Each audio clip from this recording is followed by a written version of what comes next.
Sorry, comrade, just 3 minutes or so. I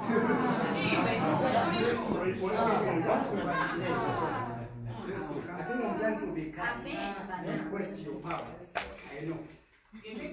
So when I request, please understand me. You request, isn't it?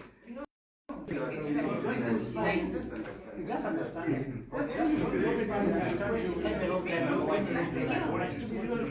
Just understand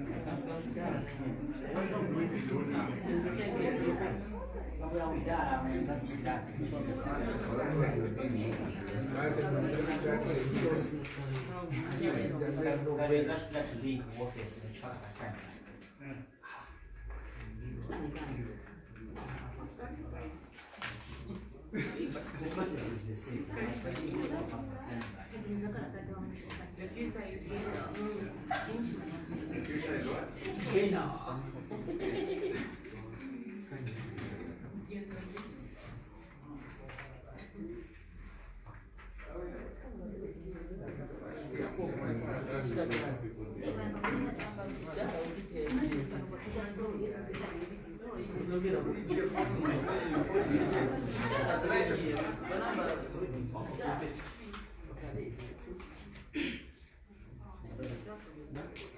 We're good, huh?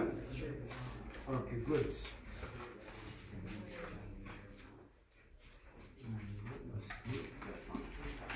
So, as I'll be giving you some of the documents so that you can be able to follow as I talk. When I reach a certain document, I'll distribute it. You know, I don't have enough copies. You are many, so you may just have to share a little bit here and there. Okay, from the documents that I have, you go through it so that if there are questions that you want to ask, you can ask me on this evidence that I have. But good. So now we can start, and I thank you for coming here, and I'm here to give you what I strongly believe is evidence pointing to the fact that Mr. Hakainde Hichilema should actually not be in politics. He should not be aspiring for presidency. Rather, he should be in jail. This is the evidence that I have is pointing in that direction. Now, I know that, you know, a number of you have got mixed feelings over this. I'm aware of that. But I want to tell you that some of you who have followed me, from the word go in this office, I have been a man that has been fighting corruption. When I was in Zambian Voice, I have been fighting corruption. So this is not about one particular individual. I've got a number of people that I have spoken about. Some of them have even taken me to court. And these people are not just in the opposition. If anything, more are in the ruling party. My object as a politician, a new kid on the block, a guy that has come to change the way politics is done. My issue is that people who have got questionable characters with backgrounds which is dented should not be in politics. I am going to contest in 2021 next year. I'm going to contest. And I want to make sure that those who will be competing, those who will be contesting, are not criminals. I don't want to contest with criminals. I don't want to contest with corrupt people. I don't want people who are compromised to be on the ballot next year. So this is my agenda. So don't be mistaken. I really want to make sure that we remove those bad guys and they don't contest elections next year. This is my object, and this doesn't mean only those in opposition. Even Mr. even Dr. Edgar Chagwalungu, if there is the evidence that he too is dented, I don't want him on the ballot. It will even be nicer not to have him. So this is the object. This is the object, and this is where I stand, even as a party. Our party, we want to make sure that we fight corruption.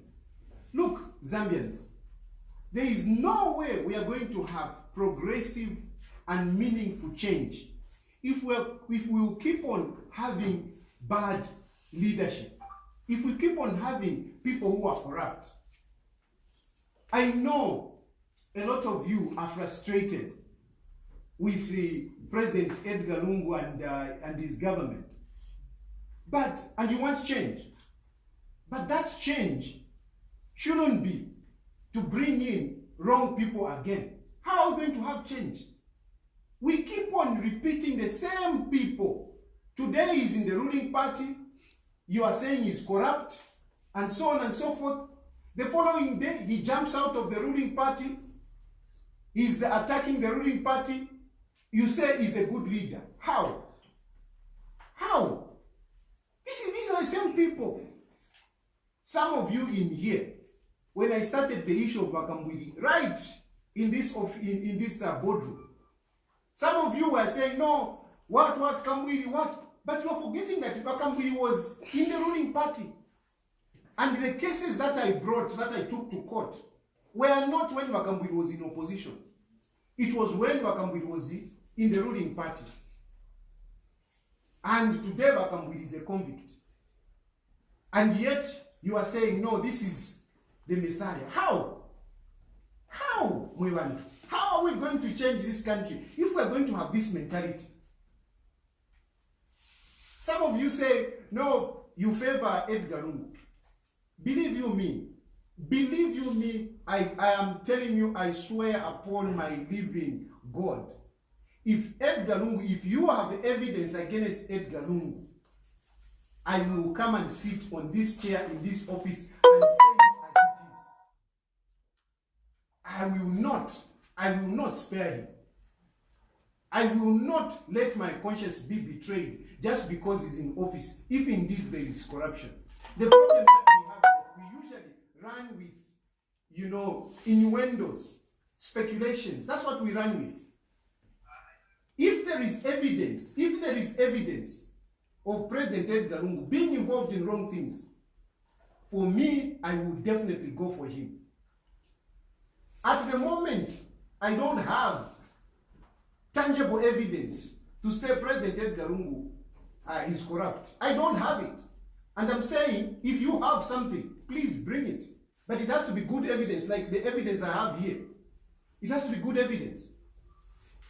Because at the end of the day, like HH was saying, I mean, if you say something that you cannot substantiate, you are in trouble. I don't want to be in trouble. I don't want to be in trouble.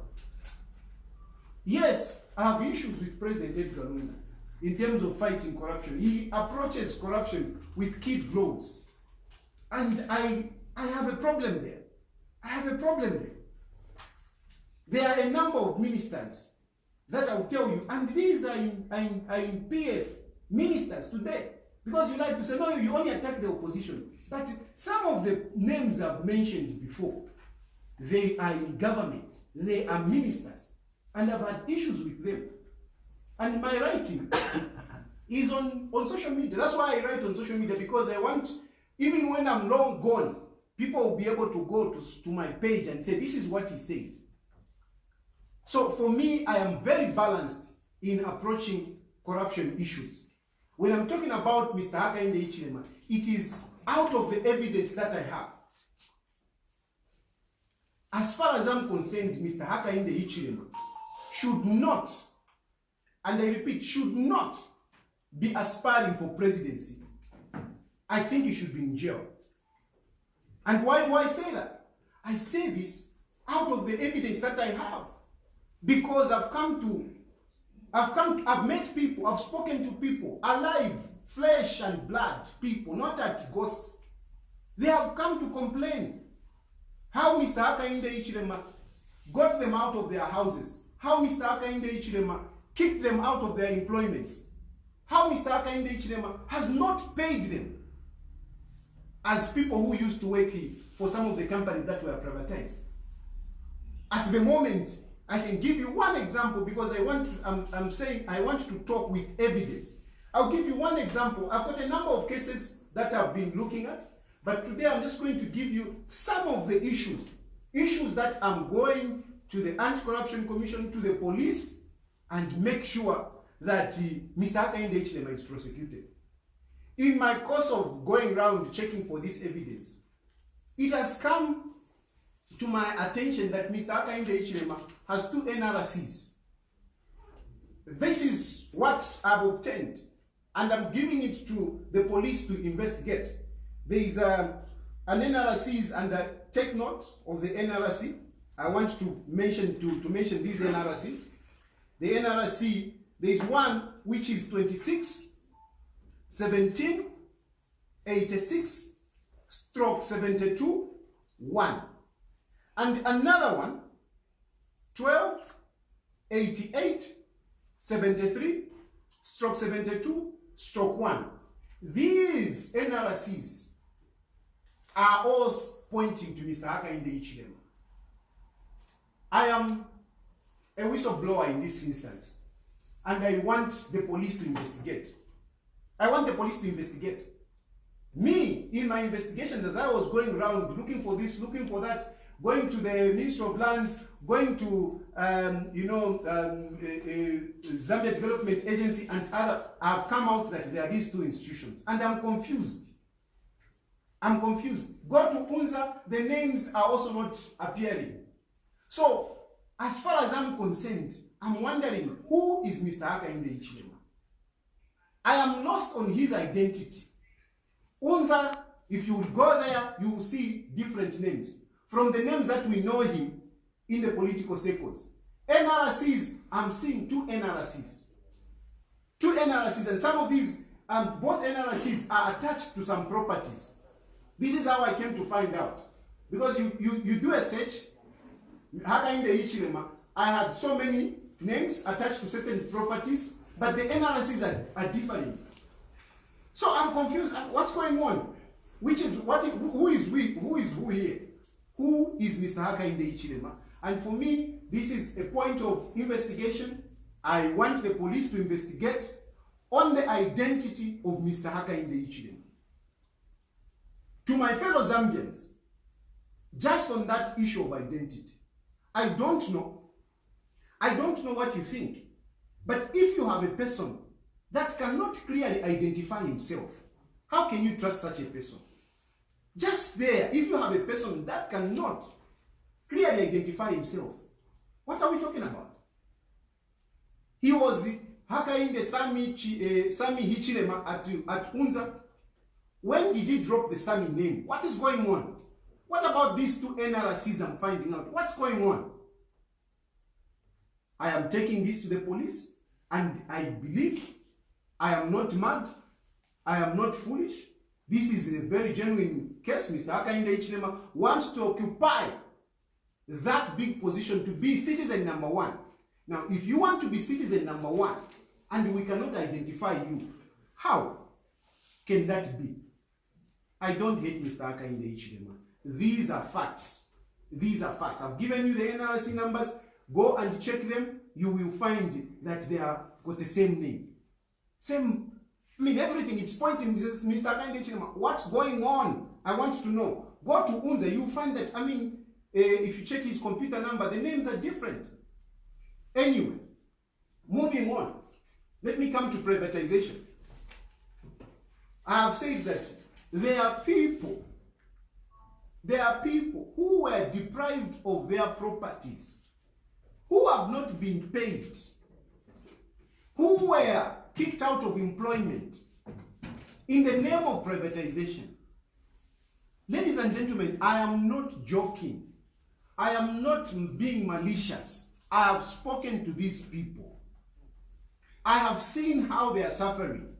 Some of them, if you see them, you would actually feel pity. There is one house. There is one house.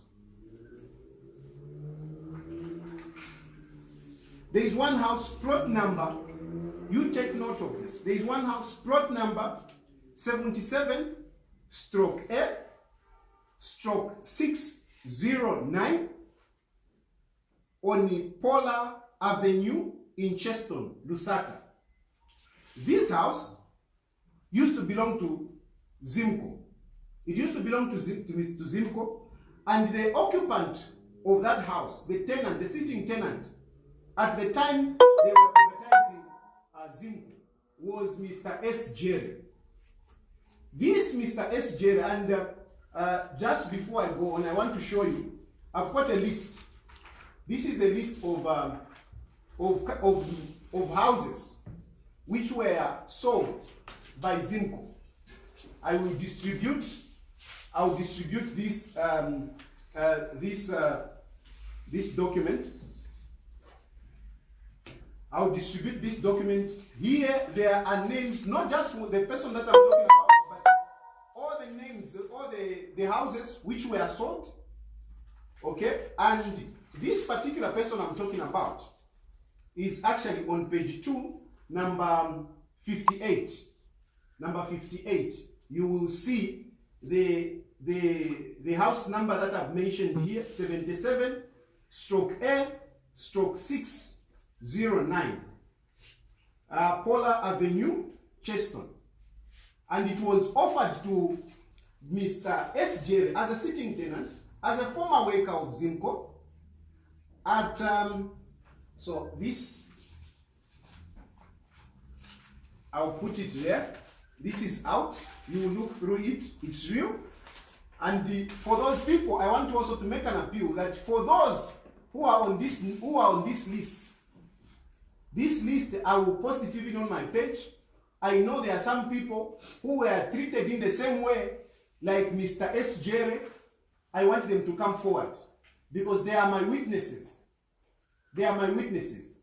So all those who are on this list, if you were deprived in the same way that Mr. S. Jerry was deprived his house, I want you to come forward. And accompanied, because I'm saying it was offered to Mr. S. Jerry. You might think that I'm joking. Here is an offer letter. This is an offer letter to Mr. S. Jerry. This one. It's an offer letter, and the name is there on the list, together with others. You know? Yeah, it's actually M. Jerry. Plot number, whatever, Polar Avenue, whatever, dear, whatever, and you see it. And it was offered to this man to be bought at 19.8 million. 19.8 million. That is what was offered to him. By that time, it was non-based. Okay, so 9.8 million. Mr. M. Jerry was given that offer and that later, and he actually paid for it. And I have a receipt. He actually paid for it. He actually paid for it. He paid it through SP Mulenga. SP Mulenga were the lawyers who were appointed by, as to be receiving money and so on and so forth. So he paid through SP Mulenga. Now, what happened thereafter? Mysteriously, that house was bought by Mr. Hakainde Hichilema at 31,000. Now, how did it happen? Here is a printout from the Ministry of Lands. Here is a printout. On page 2 of this, on the second page, you will see Mr. Hakainde Hichilema there, and the change of title, certificate being offered, and at 31,000. How did Mr. Hichilema buy this house? How? Mr. Hichilema never worked for Zimco. He never worked for Zimco. And we have an offer letter to the sitting tenant, and we have a receipt of this sitting tenant buying the house, paying for the house. Later on, we have a house in the name of Mr. Hichilema, buying it at 31,000. I have checked and I have been told I found out that Mr. Norman Mbazima, who was the co-liquidator, offered the house to Mr. Hakainde Hichilema. Offered the house to Mr. Hakainde Hichilema, and he bought it at 31,000. Depriving the sitting tenant, the former worker of Zimco. How did Mr. Norman Mbazima offer the house to Mr. Hakainde Hichilema? If you check around, you find that Norman Mbazima and HH, they are very close people. They are very close people. Mr. Norman Mbazima, from there, he even ended up being the deputy chairman of Anglo-American. And Anglo-American is believed to be one of the strongest sponsors of Mr. Hichilema and the UPND. So you see the connection. You see the connection. These are not fiction. These are real things. Here are the facts. Here is a printout. Mr. Hichilema is there, having had bought this house at 31,000. This is what is showing. And I'm wondering, how come? How come? And these people who are being deprived is not the only one. I know there are other people. There is one person, Mr. Norman Mbazima, who I'm sure, wherever he is, he will remember that there is one person in Kwacha Road who also wanted to be treated the same way. He had to go to Ronald Penza by then, because he was lucky he was connected to Ronald Penza. So he went to Ronald Penza, and Ronald Penza wrote a letter which I have, telling Norman Mbazima to say, no, don't do that. He's the owner of the house. Give him the house. And that's how he was saved. Otherwise, his house would have also been gone. Now, Zambians, honestly, is this kind of things that we are going to allow just because we are frustrated? We say, no, this is our Messiah with this kind of background. I am bringing out this, and I'm taking it to Anti-Corruption Commission. I want the Anti-Corruption Commission to look into this, because how did it happen that Mr. Hichilema, who was never a worker for Zimco, who was not a sitting tenant in that house, ended up buying a house, depriving this man? I want the Anti-Corruption Commission to investigate this. This is one of the cases that I'm taking to the Anti-Corruption Commission. These printouts were taken some time back. But just the other day when I went to the Ministry of Land to check on this house to get a printout, there are dubious entries. There are dubious entries on that. If you go and get a printout today, what you see, it's not making sense. So I am issuing a serious warning to those people who work at the Ministry of Lands, because there is also too much corruption there. There is too much corruption at the Ministry of Lands. A lot of people are mysteriously losing properties. From nowhere, Walikala, with your title, all of a sudden there is another person with another title on your property. How? How is this happening? And this is a clear example that I have, because a printout, that is a printout from the Ministry of Lands. That's a printout which was done some time back. I go there just the other day, the printout is showing something else. How? This is the same ministry, and some details are just, I mean, you would think that it's a different house. You know, when I went there, I'm like, is this the same house? I went to my source. I said, no, I think you gave me a wrong whatever. And he said, no, it's a real one. It's the same. Same property. There is a lot of corruption going on at the Ministry of Land, and myself, we want to make sure that such corruption is gotten rid of. When you have a title, you're supposed to feel secure. You're supposed to be okay to say, I have a property. We shouldn't have a situation where people with influence, people with money, taking advantage and just grabbing properties from citizens. I can't allow that. That's not why I'm in politics. I'm here in politics to finish this kind of nonsense. To finish this kind of nonsense. Anyway, that is one house. Nafumako, I'm moving. By the way, file mfuika, file panga sensi. Muna kuti wanjimi nikadzexi, ngatapali fumwe mwamona tapangire sensi. Atapo wabe, I have a document, so po ya mwala pita mweka. I will even post them on social media. I will even post them on social media.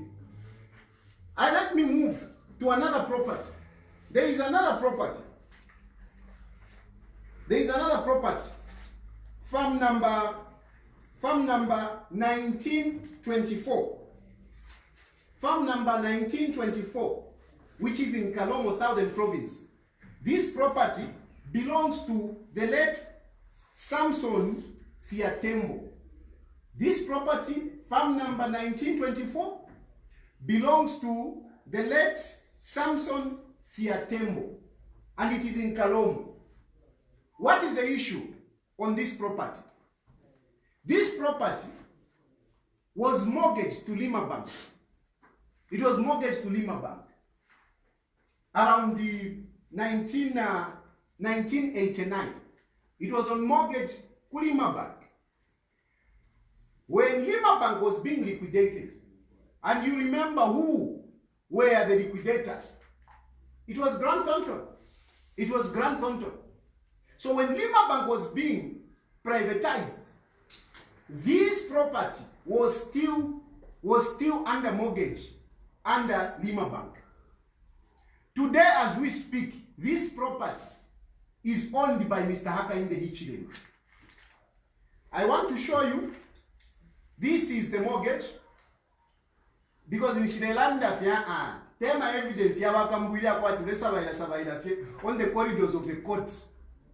If we to evidence, mortgage. This is the mortgage. It was under Lima Bank. Samson Tembo and Lima Bank Limited. 1989. Lima Bank goes into privatization. Afterwards, so there we have, the evidence is there. Afterwards, in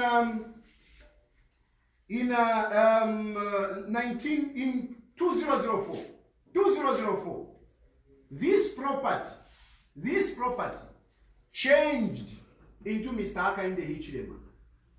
And even today, as I speak, it is still in Mr. Hakainde Hichilema's name.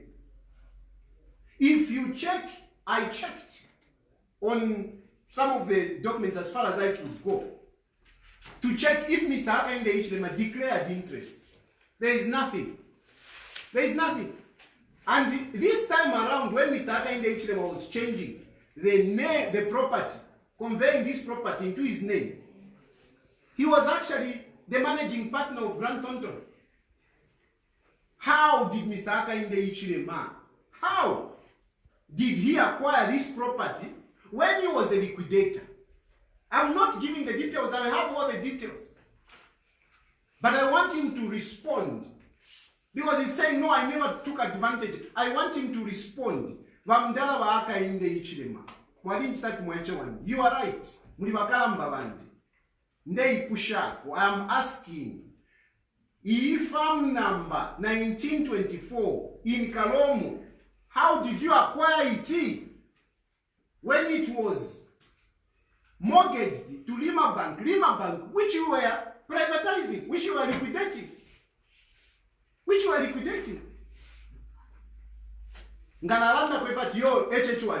How? These are clear facts. I don't hate Mr. Hakainde Hichilema. It's not personal. It's not personal. I don't know. So there is nothing like hatred here. It's facts speaking for themselves. Even if we go, I want to see Madame Aloyaba. Keep member. I want to see them. I want them to see. I want to see how they are going to exonerate Mr. Hakainde Hichilema of this. I want to see. And I'm telling you some of these things. Even if you have an emotional attachment to a person, facts speak for themselves. Like they did Muniba Kambui. He can say whatever he wants, accuse a judge, the magistrate and anything. But at the end of the day, facts speak for themselves.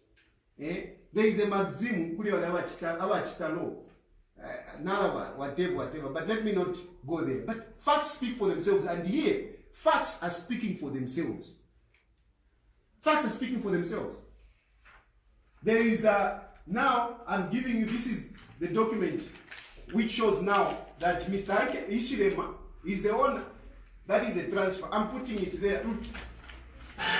I know they are friends of the HH has got also some friends in the media. Please get this and take to him. I mean, it's a fact. Yeah, it's a fact. Take this to him and let him start organizing his defense. Because the Anti-Corruption Commission, they need to act on this. They need to act on this. And I want to see the logical conclusion of these matters. These matters are very serious. I went further to even look at that house in Kablonga. I went further to look even in that house at Kablonga. But I'm not going to talk about it because I don't want to be seen like in there for my one and our.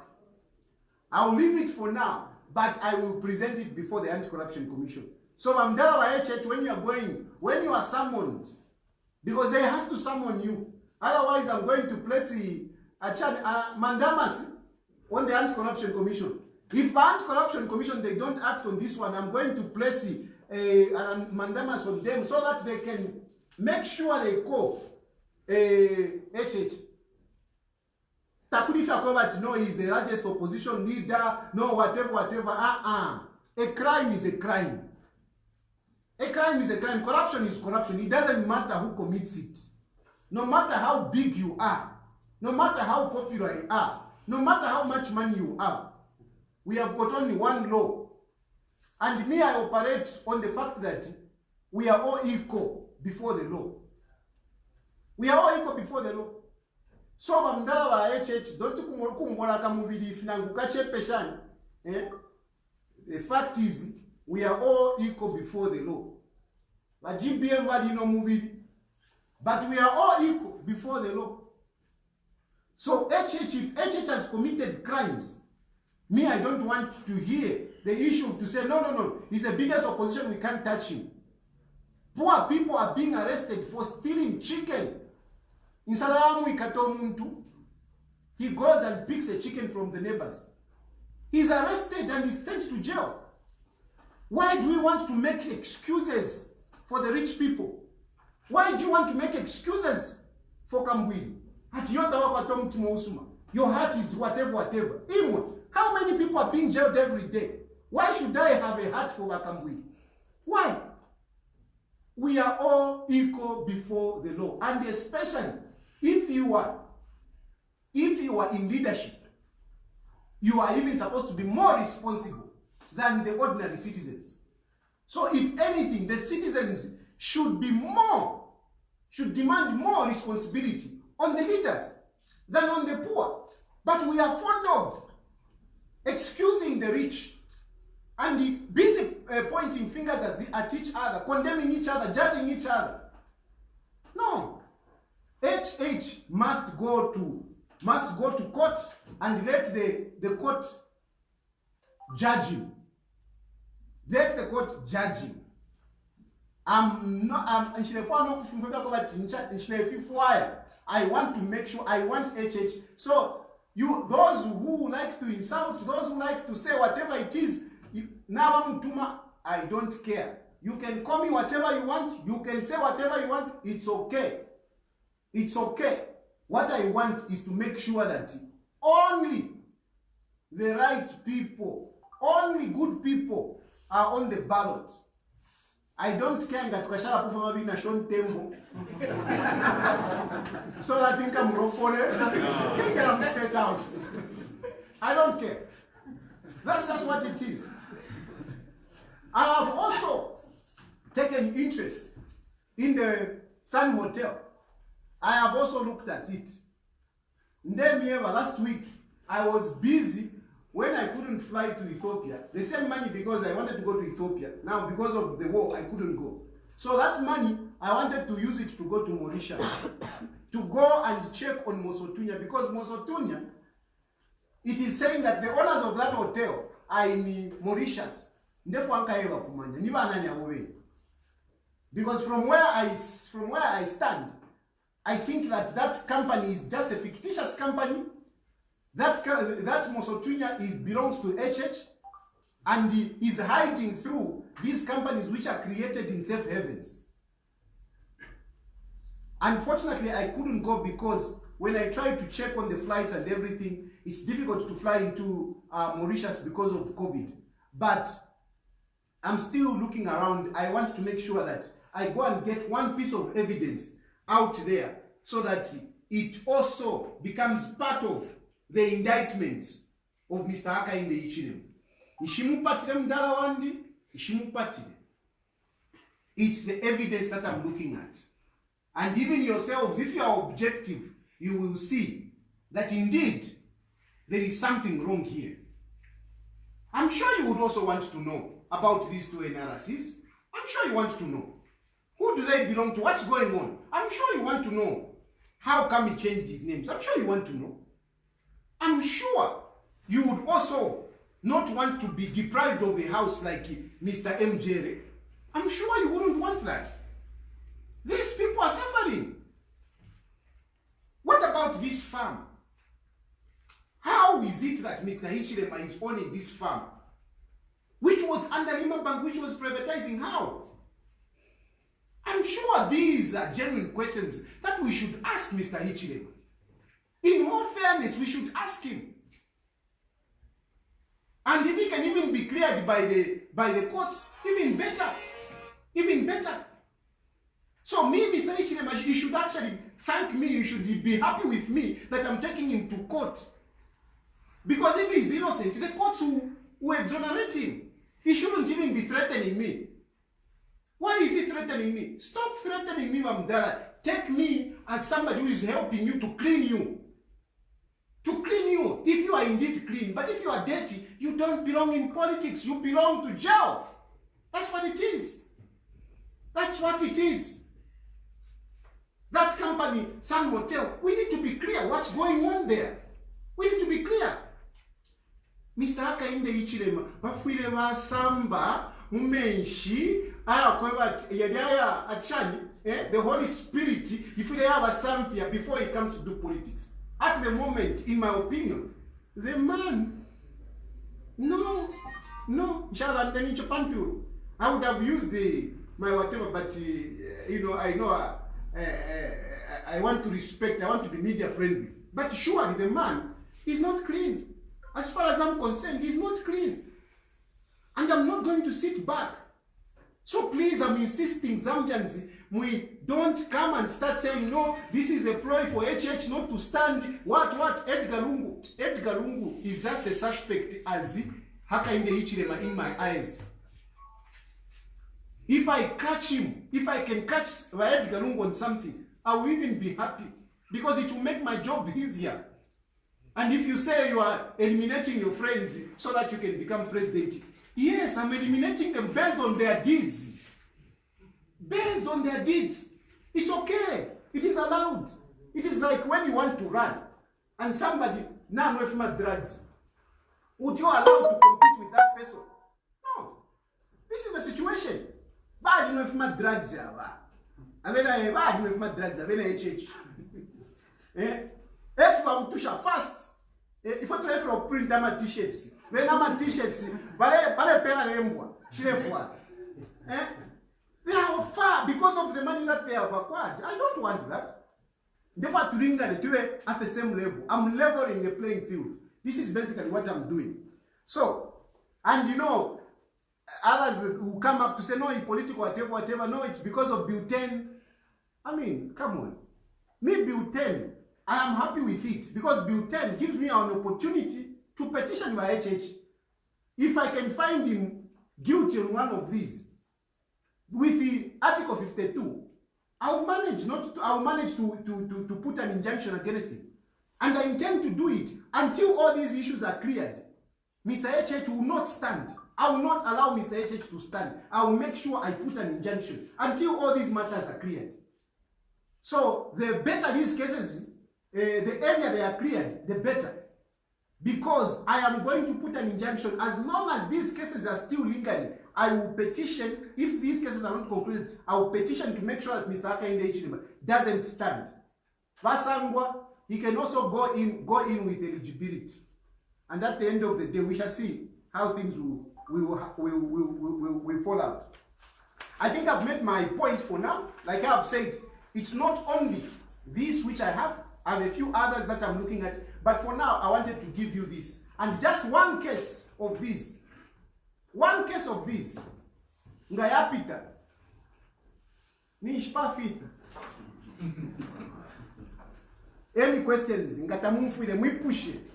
Mwipusha wino sana. Ndemiasu. Number one. Yes. Of the two analyses, do they bear the same name, same date of birth, and the like? They bear. I don't want to talk too much on that, because you remember NRCs are private. you see what I mean? All I'm saying is that there are two NRCs. I won't go further than that because I don't want to, to be answering other unnecessary questions that may derail me.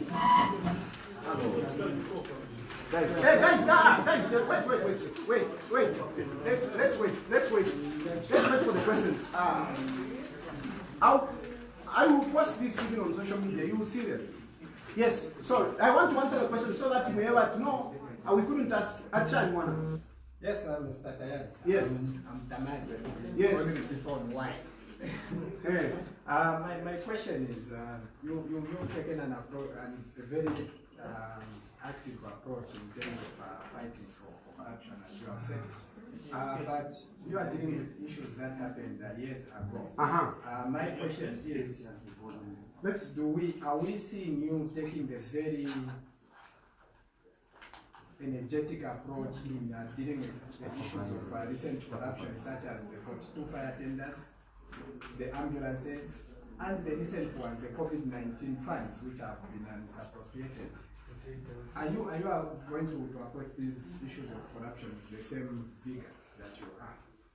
My brothers and sisters in the media, I'll take an opportunity to make an appeal to you through that question. That sometimes we are the ones that propel stories that have no depth. Sometimes we're the ones that run with these stories, but they have no depth at all.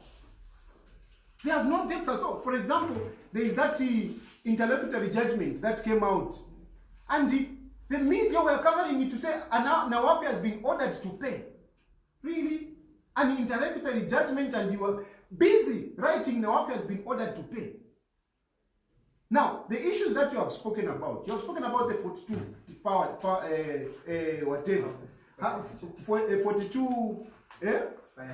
42 fire engines. You have spoken about the ambulances. We can even add the 42 houses. 48 houses. We can even add those. And one by one, we can talk about them. The 42 fire tenders.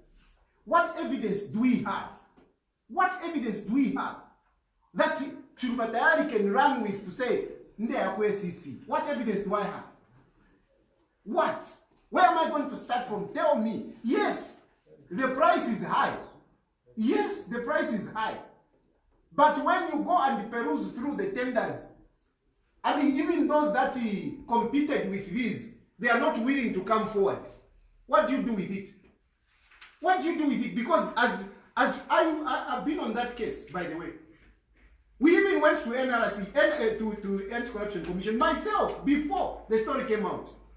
The Anti-Corruption Commission themselves, they came out to say, no, the tender procedures was followed. What do I do? What do I do? Then we talk about the ambulances. On the ambulances, as far as I'm concerned, I went through that story as well. You talk about 288 per unit. It was not 288 per unit. And if you go down to do a breakdown on what was involved, I didn't see even the inflation. But because somebody put it there, 248, and everybody was talking about, no, each unit costed 288. It never costed 288. Each unit, I think, was costing about 135. And if you check on the market, it's like a normal price. What do I do with that? 48 houses. 48 houses. The owner is there. This case is in court. This case is in court as we speak. The owner is there to say, these are my houses. And I built them through the money that was coming from, I don't know that guy, who is actually, I think, a Malawan. He even came in the country. He even came in the country to, to push for his houses. The lawyer that he was using was the late Obdekawe. I even went and saw Obdekawe myself. Just that I don't know now, Obdekawe is late, but I don't know who is handling the case. But these are the facts. So what do I do with that? So even when you are accusing me to say, no, you are not zealous when it comes to some of these matters, what is there to follow? And I appeal to you, the media, that please let us follow stories that have got depth. Some of these stories, they are baseless, they are nowhere. Next question. And Have you followed the drugs and Ministry of Health? No. the COVID-19 funds? Wait a minute. It's also in the auditor's general report. I see you are very anxious to send me to do this and that. I hope you can also put in some resources. And you also must remember that you're also a journalist. To also follow these issues. Because you want to put everything on Chilufya Tayali. I'm doing my bit. What are you doing? Anyway. Yes, Mr. Dad, just a clarification. I know you mentioned that it's not about Bill 10, but the general feeling from the opposition is that with the fall of Bill 10, yes, which the opposition were claiming that the PF wanted to use to their advantage, yes, now that it didn't go through, the general feeling from the opposition is that now they are trying to use you, yes, to derail HH. Are you being funded by the PF to derail HH? No. First, are you being funded? Absolutely not. Napanoso Nachiraisa. I mean, what I was struggling around, but I have my details. But anyway, issue Bill 10. Issue Bill 10. It is a political poor strategy on the part of UPND. Bill 10 is not going to help. The fall of Bill 10 has not helped the UPND. For example, they were saying, no, the fall of Bill 10, citizens were celebrating. Did you see citizens celebrating in the streets? It was only Hakainde Hichilema with his lawyers who were celebrating Nama Angry Lion, na 4 cousins. That's all. They were celebrating Nama Hungry Lion, na 4 cousins. Only them. I never saw anyone outside celebrating. So that issue of saying Bill 10 has put UPND in an advantage position, I mean, it's neither here nor there. There is nothing, even with PF Navena, they are just, I don't know. Bill 10 has no consequence because why it has no consequence? A lot of people did not even understand Bill 10. I saw one of these celebrities, who wants to become a politician. She was asked about Bill 10 and she's aspiring. She was just all over the place. And I know even amongst us here, I don't think there are a lot of us who can articulate what Bill 10 was all about. So Bill 10 really has very little consequence in terms of politics. Hakainde Hichilema, I wouldn't even be bothered about Bill 10. I wouldn't even be bothered because it's only him and a few of his MPs. And by the way, not all his MPs agreed with him. And that's why he locked them up. If Hakainde Hichilema had confidence in his MPs, that his MPs did not agree with Bill 10, he would have allowed them to go to Parliament. Why did he lock them up? He put them in under the bunker. Oh, sorry. Him. Nareka. Are you funded by the PF? That is my question. Let me answer you.